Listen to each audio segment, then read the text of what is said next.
Hi guys, in the last lecture we saw the short circuit model of a synchronous machine.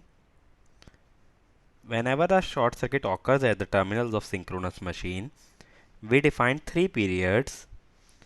One was your subtransient,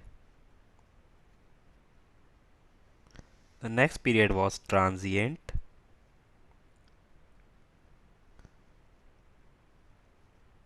and the last period was steady state. In subtransient, we saw that since the flux cannot change instantaneously, currents were induced in the field winding and damper winding, due to which the equivalent reactance, that is subtransient reactance, was leakage plus 1 upon 1 by XA plus 1 by XF plus 1 by XTW. In case of transient, it was XL plus 1 by 1 upon XA plus 1 upon XF. In steady state, it was XL plus XA. These were the three periods that we defined in case of a short circuit on a synchronous machine. Also, we saw the effects of a short circuit fault, in which we saw the speed increases, due to which the frequency of the machine will also increase. In this lecture, we will discuss how to analyze the symmetrical short circuit faults. That means the faults which are identical for all the three phases, hence the system remains balanced. So in case of a symmetrical fault, what happens is the fault occurs symmetrically for all the three phases. So the system will remain balanced. And in case of a balanced system, there are no negative or the zero sequence circuits, or there are no negative or zero sequence components. Hence we will discuss only the positive sequence elements. So let us discuss here how to analyze these type of fault. First of all, first assumption that we will make is no load condition prior to the fault. No load condition means IA, IB and IC all were 0 before the fault, that is pre-fault. Okay. And VA, VB, VC were all balanced. Now what happens is that when the fault will occur, if we apply KCL at this node, then we see that there are three incoming currents, IA, IB and IC. There is no outgoing current, so the sum must be always 0. Okay. So they will always be balanced, that is IA will be IA angle 0, IB will be IB angle minus 120, IC will be IC angle 120. Now if we wish to calculate the symmetrical components of the current, then IA0, IA1, IA2. These will be equal to 1, 1, 1, 1 alpha square alpha, 1 alpha alpha square. Then the currents will be IA angle 0, IB angle minus 120, 1 by 3, 1 alpha alpha square, 1 alpha square alpha. IC angle 120. Here we have to use A inverse matrix instead of A matrix to derive the sequence components. So now if we calculate IA0, it will be 1 by 3 IA bar, that is IA phasor plus IB phasor plus IC phasor. We just now saw the sum of these three is 0. IA1, it will be 1 by 3. So since all the currents are balanced, their magnitudes must be same. So I will call as I angle 0. Alpha is 1 angle 120 into I angle 1 minus 120. Then alpha square is 1 angle minus 120 into I angle 120.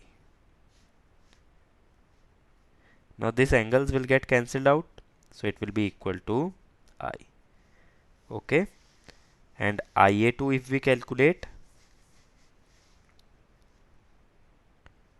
it will be 1 by 3 IA angle 0, or let us call it as I angle 0 since magnitude will be same, plus 1 angle minus 120 into I angle minus 120 plus 1 angle 120 into I angle 120. So if we simplify this, what we will get? IA2 will be 1 by 3 I angle 0, I angle minus 240 plus I angle 240. Now what are these angles? Minus 240 and 240. 0 is this one. Minus 240 is this.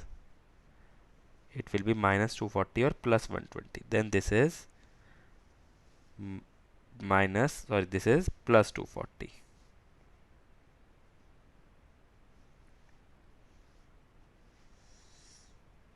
So the sum of these three will also be 0. So here we saw IA0 is 0, IA1 was coming out to be I, IA2 comes out to be 0. Hence only the positive sequence current is present, which agrees with the initial hypothesis that we took. Now if we calculate the symmetrical component of voltages, if you see the network, the voltage of each phase was VA was equal to, let me show you, what is the voltage at this point? If we apply KVL, if we assume the voltage 0 here, it is IA into ZF. Similarly, VB will be IB into ZF. VC will be IC into ZF.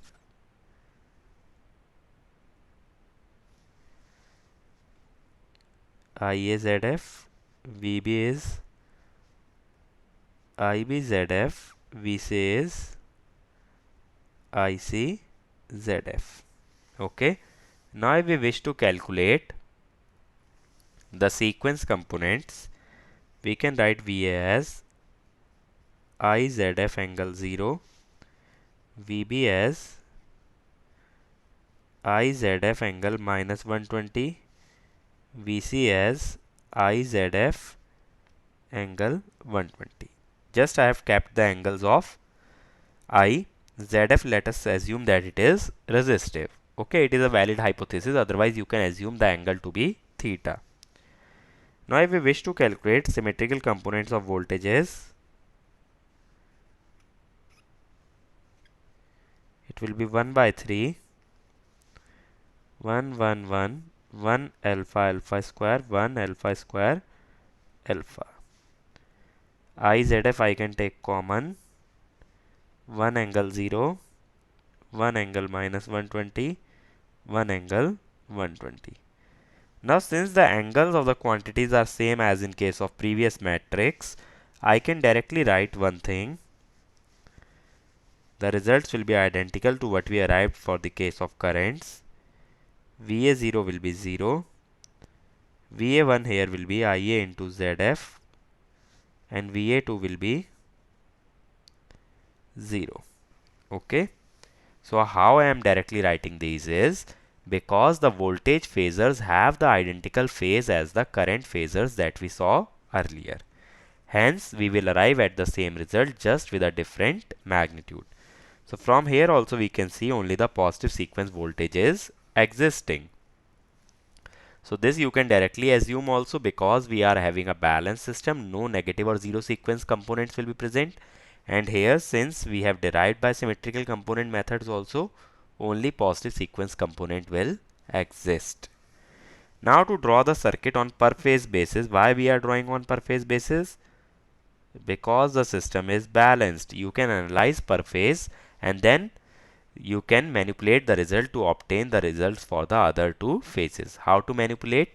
You will just change the phase angle of the result and keep the magnitude same across all the three phases. Now from here, if we calculate the fault current from this circuit, okay, just we have drawn the positive sequence network, only positive sequence currents exist. So IF will be EF by Z1 equivalent plus ZF. Now this is your fault current. Suppose if ZF is given to be 0. In any problem, if fault impedance is not given, you will assume it to be 0. So IF will be EF by Z1 equivalent. Now suppose we want to derive the power that is being delivered by the machine during the fault. So since we know IF is equal to EF by Z1 equivalent plus ZF, and in PU under no load condition, what will happen? IA will be 0. So EF will be equal to VT will be equal to 1 angle 0. So EF will be 1 PU. So what will be the IF in PU? It will be 1 upon mod Z1 plus ZF in PU. And what will be the power in PU? It will be equal to how much? EMF into current. Okay, because in PU power or S is equal to V into I. So it will be same as that of current. Now if we wish to calculate in actual values, what we will do is we will multiply the S by base value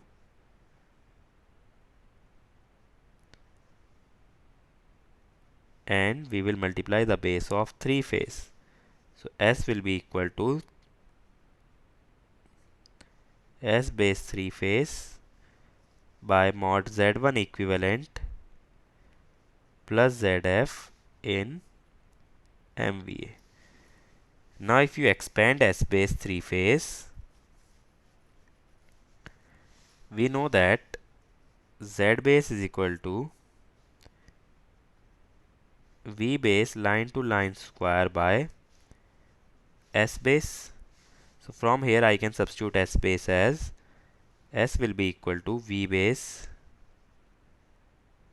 square line to line by Z base into mod Z1 equivalent plus ZF in PU. Now when base impedance is multiplied by PU impedance, we will get the actual impedance. So it is V base square line to line by mod Z1 equivalent plus ZF. Okay, so this will be the short circuit MVA or the power delivered to the short circuit for a triple L fault or line to line to line fault. Okay, so this is your actual value MVA. In per unit value, it is 1 upon Z1 equivalent plus ZF in PU. So that is how to derive the short circuit MVA.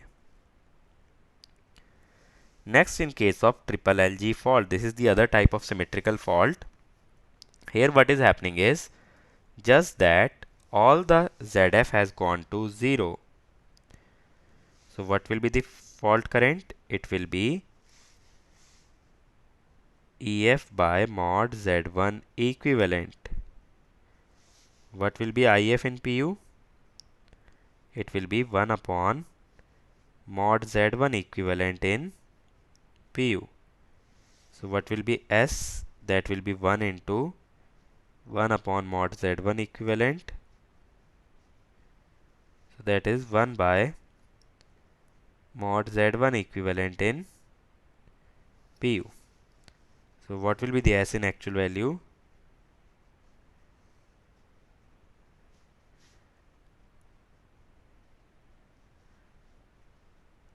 This will be S base 3 phase upon mod Z1 equivalent PU. So this is the case for a triple LG fault. Just it is a special case of triple L fault just with the assumption that fault impedance is 0 because here all the 3 lines are grounded. If they were interconnected with each other, you will take a impedance ZF. Otherwise, what you can do is even if you want to assume ZF, you will assume here. Like all the 3 lines will be connected to ZF, then ground. So this will be ZF if you want to assume. Otherwise, you can take ZF is equal to 0 for the case of triple LG fault. So these are the two types of symmetrical short circuit fault in which all the 3 phases experience the same short circuit condition, or hence the 3 phases will be identical. Hence the system will be balanced. Now, as I told you, three-phase short circuit fault is the rarest as well as it is the most severe type of fault. Hence, the circuit breaker rating will be decided on the basis of three-phase short circuit fault. Now, what all ratings can we derive from the three-phase short circuit fault for the selection of circuit breaker? So, first the procedure is to calculate symmetrical short circuit current. What is a symmetrical short circuit current? That is the AC component of the short circuit current that we were just calculating by using EF and mod Z. That will be your symmetrical short circuit current. Now, we define two ratings of a circuit breaker based on this symmetrical short circuit current.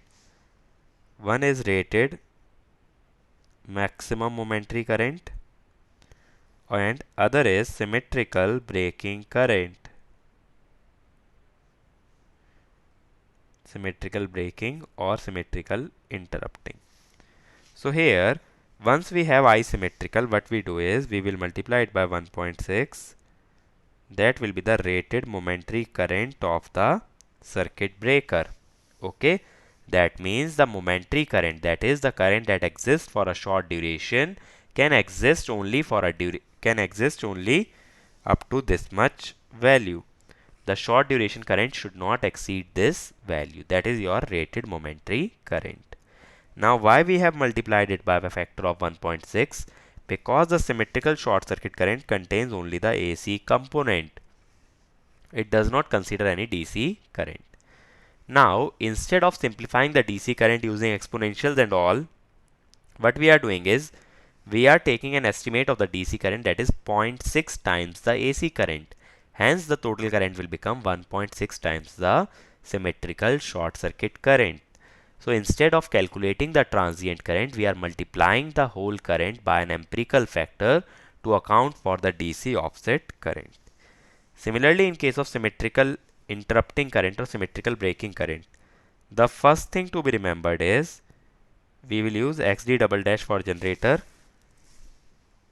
and XD dash for motor, that is subtransient reactance of a generator and transient reactance of a motor, because in case of motor, since the supply is short circuited, so it does not have any supply, so the motor will decelerate and it will enter the transient region faster as compared to a generator. So we will consider transient reactance of a motor and subtransient for a generator. Based on this, we will first calculate I symmetrical. Then we will multiply it by an empirical factor to account for the DC offset current. Now, whenever you are opening the circuit breaker, the current which is the circuit breaker is encountering is called as symmetrical breaking current. Okay. So, the later you open the circuit breaker, the lesser the current it has to open circuit. The earlier you open it, higher will be the current. Why? Because as the time passes, DC offset current decays down to 0. In steady state, the DC offset current is 0. In subtransient, the DC offset current is highest. So, the factor that you have to multiply with the symmetrical current depends on the value of speed of the circuit breaker, that is when you are opening the circuit breaker. Either you are opening it early, then you will multiply it by a high factor. If you are opening it late, then you will multiply it by a low factor. So let us see what factor we have to multiply. Okay, and as I told you, mostly you will open in the transient region and not in the subtransient or the steady state. Now if you take 8 cycles speed, okay, speed is greater than 8 cycle or time is greater than 8 cycle. So it is taking a very large time. In 8 cycles, the DC offset current will almost have decayed to 0. If it has decayed to 0, then the only current that remains is symmetrical short circuit current. So we have to multiply it by a factor of 1. No need to multiply it by any other factor because the DC offset current is almost 0.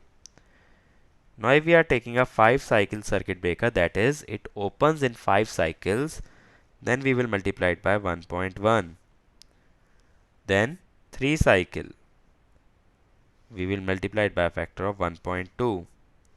then 2 cycle 1.4. We do not go beyond 2 cycles. Why? Because beyond 2 cycle we will enter the subtransient region and we open the circuit breaker always in a transient region. We never open the circuit breaker in subtransient because the current is very high, due to which the arc formed will be very dangerous and it will be hard to extinct. So we will open only in the transient region. Now let us look at a problem to illustrate how to use these symmetrical short circuit fault concepts to solve a problem. It is said that a 25 MVA 11 kV generator has XG double dash 20%. Okay. Now it is connected through a transformer, a line and a transformer to a bus that supplies 3 identical motor. Now each motor has XG double dash 25% and XD dash as 30% on a base of 5 MVA 6.6 kV. Okay, so motor has a base 5 MVA 6.6 kV. Generator has a base 25 MVA 11 kV. The rating of step-up transformer. Now the step-up transformer will be connected nearer to the generator because before transmission we will step up the voltage. 25 MVA 11 by 66 kV and leakage reactance is 10%. Okay, step up is 0.1. Then step down transformer is 25 MVA 66 by 6.6 kV with a reactance of 10%. Step down is also 10%. The bus voltage at the motor is 6.6 kV when a three-phase fault occurs at F. The reactance of transmission line is 15% on a base of 25 MVA 66 kV. Assuming no load, we need to assume system base as 25 MVA. Now step 1 in fault analysis is to draw the equivalent circuit or the per unit reactance diagram. So this is the circuit that is given to me, or this is the single line diagram. We have to first convert it to a per unit reactance diagram. So what were the rules? We will first divide the circuit based on transformers. This is zone 1, zone 2, zone 3. Now he has said that assume the base as 25 MVA. Now we do not know the voltage base, neither it has given. But if you see the rated values, for generator rated voltage is 11 kV. For this it is 11 by 66. Hence here the voltage will be 66. For this it is 66 by 11, 6.6. So here the voltage will be 6.6, which is actually the rated voltage of the motor. So if you guys are assuming any base in any problem, try to assume a base which requires minimum computation. That is, you have to change the minimum number of values and mostly the values will remain same. Okay. So for the generator, now if we calculate the subtransient reactance, given is 0.2. The voltage at which it is given is 11. New base that we have assumed is 11. The base MVA that is we have assumed is 25, given is 25. So it will remain as it is. For transformer T1, given is 0.1. The voltage at primary which is given is 11. What we have assumed is also 11. The base that we have assumed is 25 MVA, given is 25, J.1, which will be same as that of T2. Because T2 also the rated voltage is 66 by 6.6 and we have assumed 66 here, 6.6 here. So voltage is also same as rated and MVA is also same as rated. For transmission line, it is given as 0.15. The base is given 66 kV and we have assumed the base for transmission line as 66 kV. The base given for the transmission line is 25 MVA. We have also assumed 25, so it will be J.15. Now for the case of motor, the voltage that is given at the motor terminals is 6.6 kV and we have also assumed 6.6. So given is J1.25, sorry, J.25, 25%. The voltage that is given is 6.6. We have assumed 6.6. The base that we have assumed is 25, given is So it will be J 1.25, which is equal to XT double dash. Similarly, the transient reactance will be J 0.3. 6.6 is given, assumed is also 6.6. 25 is assumed, 5 is given. So it will be J 1.5. That will be XT dash. Now since we have all the reactances and impedances on the same base, we are ready to draw the per unit reactance diagram. So how will it look like? It will look something like this. This is your generator reactance. This is step up transformer, transmission line, step down transformer. Then the three motors which with impedances J 1.25. Now the first question that we have to solve is we have to find the subtransient fault current. That is the current going into the fault during the subtransient period. Since we are talking about subtransient, I have used the subtransient reactance of the motor. Now since fault is occurring at F, we have grounded the point F. Now see how the current will flow. Current will go like this from the generator, from this motor like this, like this, and like this. All the machines will be delivering the current into the fault, and as I told you, under faulty condition motor will act as a generator and it will deliver current to the fault. Now fault current will have four components. First coming from a generator, 1 divided by how much is the reactance, 0.1, 0.2, 0.3, 0.45, 0.55. For motor it is J 1.25, and all the three motors will have same current, that is into 3. So how much will this current come out to be? The short circuit current, it will be minus J 4.22 pu. Now the fault is occurring at the terminals of motor here. So it is lying in region 3. To calculate actual value, we will have to calculate the base current in region 3, which is 25 MVA by root 3 into 6.6. So this base current will come out to be 2187 ampere.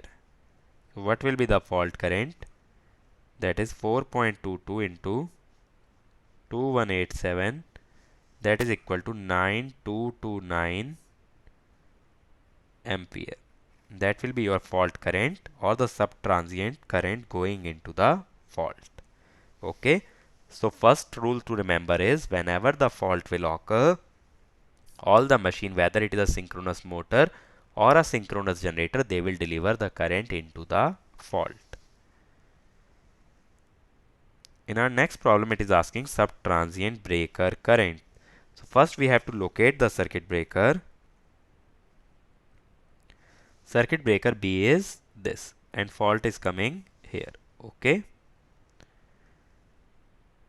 So fault is coming between the breaker and the machine. So if breaker is here, fault is coming on the right side of the breaker. Now this current will go directly into the fault. This current will go like this. This will go like this. This will go like this. So three currents will have to pass through the circuit breaker to go into the fault. But the motor at which the fault is occurring, the current will directly go into the fault, because for that motor breaker lies after the fault. Okay. What I am saying is, I will show you in this figure. See, if the current from the generator goes into the fault, it has to go through the breaker. It will go like this. For this machine, if it goes into the fault, it has to go like this through the breaker. For this machine, if it goes, it has to go like this through the breaker. But for this machine, it can directly go into the fault without going through the breaker. So only three currents will pass through the circuit breaker. One will go directly into the fault. So whenever we are calculating subtransient breaker current, we will take generator current, that is 1 by J 0.55. We will take the current of two motors and not the all three motors. So how much will this come out to be? Minus 3.42. So base current will remain same because breaker B also lies in the region number 3, 2187 ampere. So I will be 2187 into 3.42. So it will be 7479.5 ampere. That will be your subtransient breaker current, or the current going into the breaker in the subtransient region. Next we need to calculate momentary breaker current. As I told you, rated momentary current can be calculated as 1.6 times symmetrical current. This symmetrical current will be the current passing through the breaker, which is equal to 7479.5. Hence it will be 11967 ampere. This much current will be the rated momentary current of the breaker. That is, it can handle this much current for a short duration of time, not for a long duration. And the last rating that we need to calculate is the symmetrical breaking current. But the first rule that I told you about the symmetrical breaking current, instead of xt double dash, we have to use xt dash. Now, here we have used J 1.25. So first we will have to replace each with 1.5. Because as we calculated, xt dash is 1.5. Now, the current going into the breaker was the generator current plus the current of the two motors. Okay, because one motor current goes directly into the fault before passing the breaker. So it will be J2 into 1 by J 1.5. So how much will this come out to be? Minus J 3.1515 pu. Okay, this will be the breaker B current. Now, to find the breaking current, we have to take the speed of the circuit breaker into the account. So let me assume 5 cycle circuit breaker. So I breaking will be 1.1 into 3.1515 pu. And the actual value will be, it shall be multiplied by the base current, which is 2187.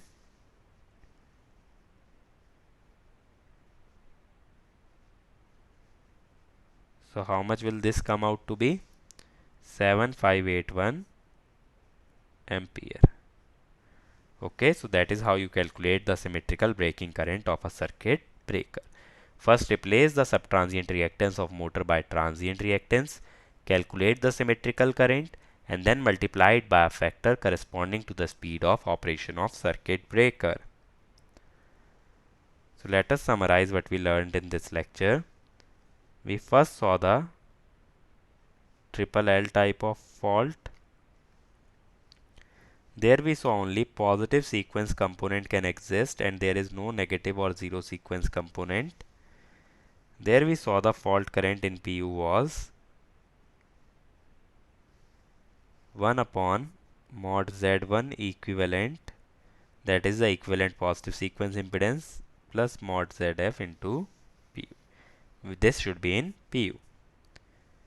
And we saw the short circuit MVA in PU. It was same as the fault current, Z1 equivalent plus ZF PU, which was also equal to base MVA in 3 phase divided by mod Z1 equivalent plus ZF in PU. This was also equal to V line to line base square by mod Z1 equivalent plus ZF in ohm. Okay. Then we saw the momentary current of a circuit breaker, which is 1.6 times I symmetrical, and we saw the breaking current, that was K into I symmetrical, where K depends on speed of circuit breaker. It is 1.1 for 5 cycle circuit breaker, 1.2 for 3 cycle, and 1.4 for 2 cycle circuit breaker. Okay, so this is what we covered in this lecture. Rest of the symmetrical fault analysis we will see in the next lecture.